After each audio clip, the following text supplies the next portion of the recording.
In this video, let us learn about Fleming's left-hand rule. I'm sure you'll remember this rule from your pre-university classes. It is very simple yet very useful in magnetic circuits.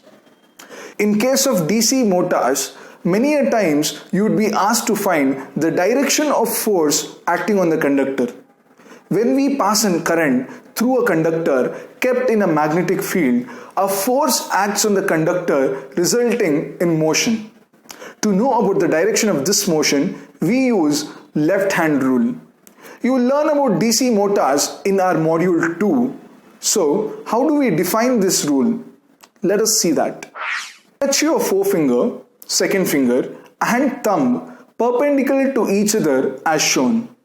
If the first finger is pointed in the direction of magnetic field, that is from north pole to south pole, and second finger in the direction of current which is flowing through the conductor, then your thumb will give the direction of force acting on the conductor which results in the motion of the conductor.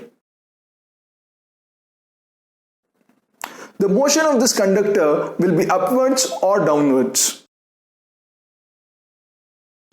This rule is as simple as it can get.